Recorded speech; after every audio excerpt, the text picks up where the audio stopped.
এই মুহূর্তে নওগাঁয় আছেন সহকর্মী এমআর রকি। শীতের আরো খবর জানতে সরাসরি যাচ্ছি তার কাছে। রকি, মৌসুমের সর্বোচ্চ শীতের দাপট এই মুহূর্তেই বরেন্দ্র জনপদের উপর দিয়ে বয়ে যাচ্ছে। একদিকে হিম বাতাস, অন্যদিকে কনকনে ঠান্ডা। পুরো এই এলাকার জনজীবন অনেকটা স্থবিরতা। যদিও আজ তাপমাত্রা রেকর্ড করা হয়েছে 6.7। এই মৌসুমের সর্বনিম্ন তাপমাত্রা এটি, এবং এই আবহাওয়ায় আসলে প্রাণ প্রকৃতিতেই এক ধরনের কিন্তু বিরূপ ছাপ আমরা লক্ষ্য করছিলাম।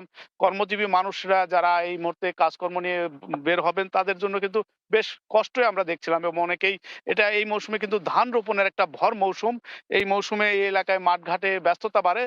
তবে যারা ধান রোপণ করতে আসছেন তাদের কিন্তু প্রচন্ড কষ্ট, এই ঠান্ডা পানিতে নেমে এরকম কাজ করতে হচ্ছে। অনেকেই কিন্তু কাজ করতে না পেরে চলে যাচ্ছে। কিছুটা বিলম্বিত হচ্ছে এবার এই বোরো চাষাবাদ। এবং আরেকটি বিষয় আমরা লক্ষ্য করছিলাম, এই তাপমাত্রা নিচে নেমে যাওয়ার কারণে পুরো এলাকার আসলে নিম্ন আয়ের মানুষের, কর্মজীবী মানুষের কিন্তু আয় রোজগারে বেশ টান পড়েছে। এবং আমরা আজকে যে চিত্রটি দেখলাম, সকাল 10টার পর কিছুটা হালকা রোদের আবহাওয়া ছড়াচ্ছে, কিন্তু সেই রোদের তেজ নেই।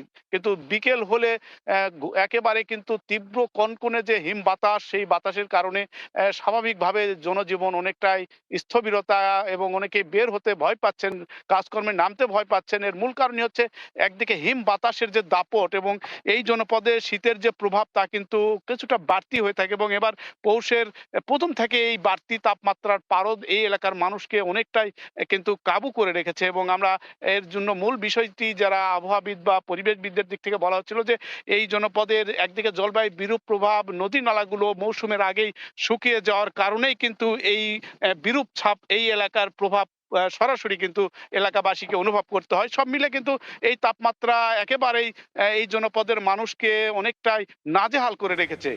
তো এই ছিল সার্বিক নওগাঁর এই মৌসুমের সর্বনিম্ন যে তাপমাত্রার খবর আমার কাছে।